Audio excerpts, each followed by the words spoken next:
శ్రీమాత్రే నమ. జయ గురు దత్తాత్రేయ నమ. ఈ వీడియోలో మనం ఆగస్టు 1వ తారీఖు నుంచి 15వ తారీఖు మధ్యలో జరగబోయే పక్ష ఫలితాలు ఏ విధంగా ఉంటాయో తెలుసుకునే ప్రయత్నం చేద్దాం. మరి ఈ పక్ష ప్రారంభంలో ఉన్నటువంటి గ్రహస్థితి పరిశీలించినప్పుడు కుంభరాశిలోనే శని వక్రగమనంలో ఉండడం జరిగింది. అలాగే మీనరాశిలో రాహు, వృషభ రాశిలో కుజ గురులు, మరి కర్కాటక రాశిలో రవి, సింహరాశిలో శుక్ర బుధులు, కన్యా రాశిలో కేతువు. సో ఈ నెల ఈ పక్షం ముఖ్యంగా ఏంటంటే మనకి ఆషాఢ మాసం నడుస్తూ శ్రావణ మాసంలోకి మారడం జరుగుతుంటుంది. అందువల్ల ఇది మోస్ట్ ఇంపార్టెంట్ అయినటువంటి నెల. ముఖ్యంగా స్త్రీలకి, అలాగే స్త్రీ దేవతల్ని ఆరాధిస్తున్న వాళ్ళకి ఈ నెలలో ఎక్కువ ధనయోగం ఏర్పడుతుంది. ముఖ్యంగా మనకి ఈ నెలలోనే గరుడ పంచమి ఆగస్టు 9వ తారీఖున రావడం, అది సంతానం లేని వారికి, ఆర్థిక సమస్యలతో ఉన్న వాళ్ళకి ఆ రోజు విధి విధానంగా విష్ణుమూర్తిని ఆరాధించడం వల్ల మనకి అదృష్టం కలిగే అవకాశం ఉంది. ఈ పక్షంలో బుధగ్రహం వక్రగమనం పొందడం జరుగుతుంది. సో బుధుడు వక్రగమనం పొందడం వల్ల చాలా వరకు కొన్ని రాశులకి మంచి ఫలితాలు రావడం జరుగుతుంటుంది. అలాగే మనీ రొటేషను ఎక్కువ పెరుగుతూ ఉంటుంది. విద్యార్థులు విద్యయందు ఎక్కువ శ్రద్ధ చూపడం కూడా జరుగుతూ ఉంటుంది. ముఖ్యంగా మరి ఇదే శ్రావణ మాసంలో వస్తున్నటువంటి వరలక్ష్మి వ్రతం కూడా ఈ నెల ఆగస్టు 16వ తారీఖున రావడం, అది విధి విధానంగా అందరూ అనుకుంటారు కేవలం ఇది స్త్రీలకు సంబంధించిన వ్రతమే అనుకుంటుంటారు. కానీ అలా కాకుండా మరి కుటుంబంలో ఉన్నటువంటి స్త్రీలతో పాటు వాళ్ళు ఎంత విధి విధానంగా నియమంగా ఈ వ్రతాన్ని ఆచరిస్తారో పురుషులు కూడా, అంటే వాళ్ళు భర్తలు అవ్వచ్చు, వారి యొక్క సంతానం అవ్వచ్చు, వారు కూడా చాలా నియమంగా విధి విధానంగా ఉంటూ ఆ రోజు లక్ష్మీ అమ్మవారిని, విష్ణుమూర్తి అమ్మవారిని ఆరాధించడం వల్ల ఖచ్చితంగా జాతకంలో ఉన్నటువంటి చాలా దోషాలు పరిహారం అవుతాయి. ముఖ్యంగా వివాహం కాని అమ్మాయిలకు కానీ అబ్బాయిలకు కానీ వరలక్ష్మి వ్రతం రోజు విధి విధానంగా పూజ చేసుకోవడం వల్ల ఆ అమ్మవారి అనుగ్రహానికి పాత్రులై తొందరగానే వివాహం జరగడం కూడా జరుగుతూ ఉంటుంది. అంటే మిగతా మాసాల కన్నా ఈ శ్రావణ మాసం అన్నది వివాహాలకి శ్రేష్టమైనది. అలాగే రెమెడీస్ ఏమన్నా మనం చేసుకుంటే అది వివాహం కొరకు అవ్వచ్చు, ఆర్థిక సమస్యల పరిష్కారం గురించి అవ్వచ్చు, ఆ పరిహారం కూడా మనకి చక్కగా మిగతా వాటికన్నా ఈ మాసంలో ఎక్కువ ఫలితాన్ని ఇవ్వడం జరుగుతూ ఉంటుంది. కాబట్టి మరి మన సభ్యులందరూ కూడా ఈ ఆషాఢ మాసంతో ప్రారంభమై మరి మనకి శ్రావణ మాసంతో ఇంకా మొదలవబోతున్నటువంటి ఈ పక్ష ఫలితాల్లో ఈ బుధ వక్రగమనం వల్ల కొన్ని ఫలితాలు మారడం జరుగుతుంటుంది. అది విధి విధానంగా మీరు తెలుసుకొని మరి చివరిలో చెప్పబోయే పరిహారాలు కూడా పాటించడం వల్ల చక్కని ఫలితాలు పొందుతారని ఆశిస్తూ, వృశ్చిక రాశి వారికి ఈ పక్ష ప్రారంభంలో దశమ స్థానంలో శుక్రబుధుల కలయిక, ఇది జాతకుడికి వృత్తిపైన ఎక్కువ ప్రభావాన్ని చూపడం జరుగుతుంది. అష్టమాధిపతి అయినటువంటి బుధుడు దశమంలో సంచరిస్తూ ఆగస్టు 5వ తారీఖున వక్రగమనం పొందడం జరుగుతుంది. ఈ కారణం వల్ల జాతకుడు వృత్తిలో అనుకోకుండా మార్పు రావడం కానీ, మీరు చేస్తున్నటువంటి వృత్తితో పాటు అదనపు ఆదాయం కొరకు ఏదైనా పార్ట్ టైం జాబ్ చేయడం కానీ, అదనంగా ఏదైనా ఆదాయ వనరులు ఏర్పరచుకునే అవకాశం ఉంది. దాంతో ముఖ్యంగా ఏంటంటే గతంలో మీరు పనిచేస్తున్నటువంటి వర్కింగ్ అవర్స్ కన్నా అదనంగా ఎక్కువ గంటలు పని చేయవలసి ఉంటుంది. ఇక చతుర్థంలో ఉన్నటువంటి శని భగవానుడు కూడా వక్రగమనంలో ఉంటూ మిమ్మల్ని దశమాన్ని వీక్షించడం వల్ల, అలాగే వక్రగమ ప్రభావం తృతీయ స్థానం మీద ఉన్నప్పుడు ఏమవుతుందంటే జాతకుడు కొత్త ప్రయత్నాలు చేస్తూ ఉంటాడు. ఆ గతంలో ఆగిపోయినటువంటి ప్రయత్నాలు ఏమన్నా ఉంటే ముఖ్యంగా వృత్తికి సంబంధించినవి ఏదన్నా అవ్వచ్చు. అది ఖచ్చితంగా మీరు గతంలో పోగొట్టుకున్నవి కానీ ఏదైనా ప్రయత్నం చేసి వదిలి ఉన్నవి తిరిగి మళ్ళా సంపాదించుకుంటే తిరిగి మీకు మళ్ళా ఆ పూర్వ వైభవాన్ని వచ్చే అవకాశం ఉంటుంది. విద్యార్థులు కూడా అలాగే వాళ్ళు కోరుకున్న కాలేజీలో సీట్ లభించవచ్చు. వారు చేరాలనుకున్నటువంటి బ్రాంచ్లో కూడా ప్రవేశం ఉండే అవకాశం ఉంది. సడన్గా కొన్ని మార్పులు మాత్రం అటు వృత్తి సంబంధించిన విషయాల్లోనూ విద్యా సంబంధించిన విషయాల్లో మార్పు రావడం జరుగుతూ ఉంటుంది. అలాగే రవి భాగ్యస్థానంలో ఉన్నాడు. అంటే భాగ్య దశమాధిపతిగా ఉన్నటువంటి రవి భాగ్యంలో ఉన్నప్పుడు వృత్తిలో పెద్దవారి యొక్క సహకారం మీకు లభిస్తూ ఉంటుంది. అనుకోకుండా మీరు కూడా ఒక గుర్తింపు రావడం జరుగుతుంది. ఏదో విషయంలో మీకు గుర్తింపు రావడం వృత్తిపరంగా కావచ్చు, వ్యక్తిగతంగా మీ టాలెంట్కి తగిన గుర్తింపు రావచ్చు. ఈ విధంగా 10 మంది మిమ్మల్ని గుర్తించే ప్రయత్నం చేస్తూ ఉంటారు.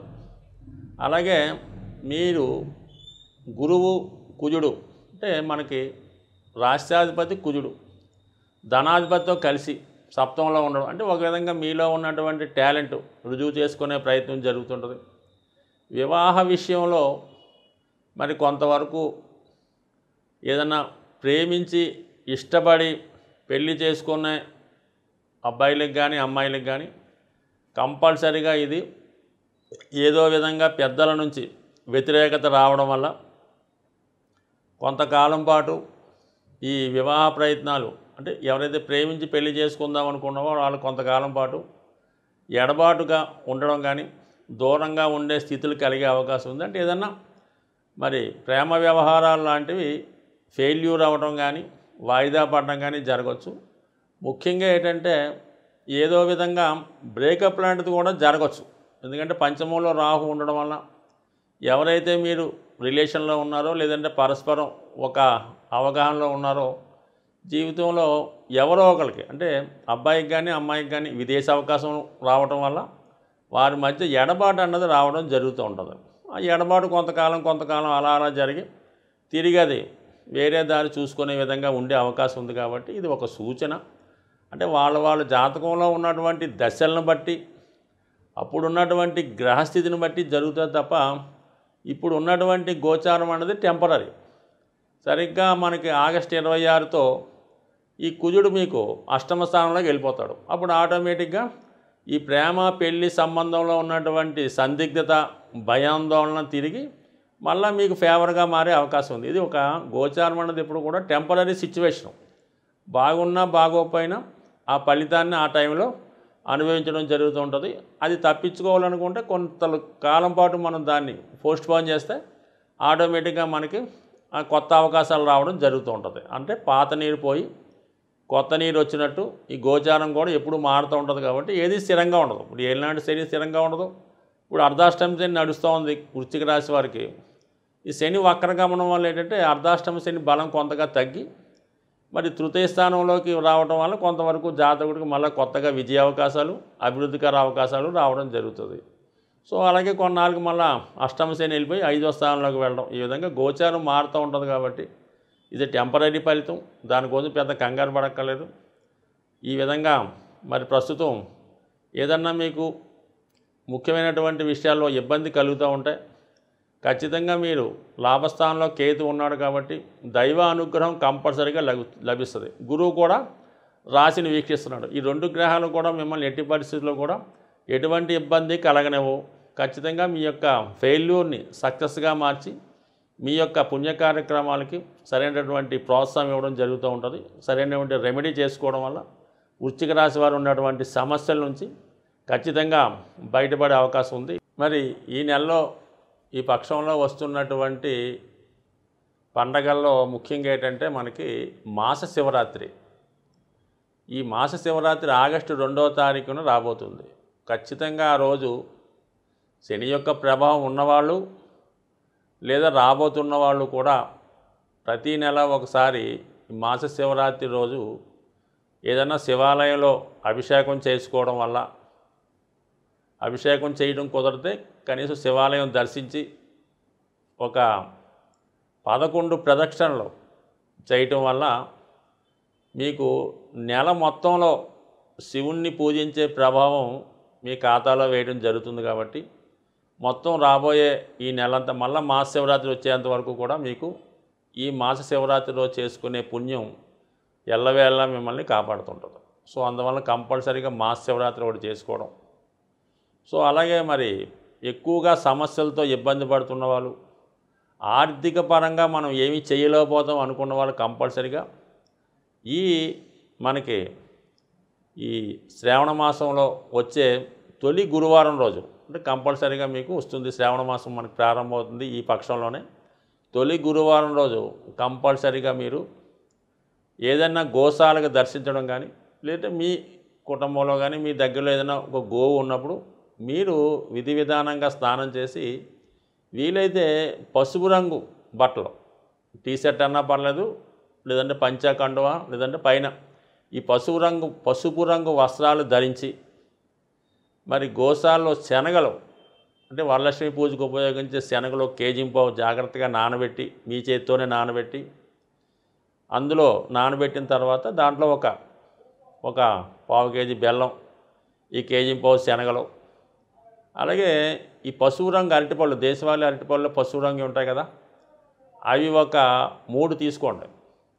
ఇవన్నీ కలిపి చక్కగా ఒక మంచి ఇస్త్రాకులో పెట్టి ఎవరికైతే మనకి బాగా ఆత్మీయులైన వారికి భోజనం ఏ విధంగా పెడతామో ఆ విధంగా ఆవుకి మీరు మరి అవి తినిపించి ఒక ఆవు ఉంటే ఆవు పెట్టండి, లేదంటే మొత్తం అందరికి కూడా అదే మీరు పెట్టడం.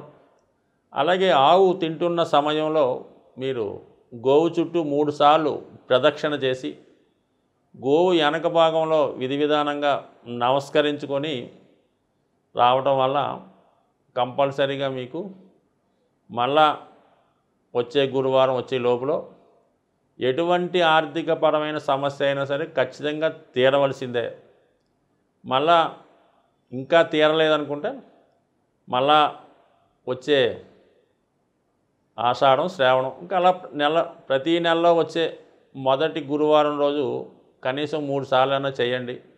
ఇది ఖచ్చితంగా మీ యొక్క సమస్యల నుంచి బయట వేస్తుందన్నమాట. అంటే గురువారం శనగలు, పసుపు రంగు వస్త్రాలు, శ్రావణ మాసం ఇది చేసుకోవడం వల్ల కంపల్సరీగా మీరు మీ యొక్క ఆర్థికపరమైన సమస్యల నుంచి ఏ రాశి వారైనా బయటపడే అవకాశం ఉంది. స్వస్తి.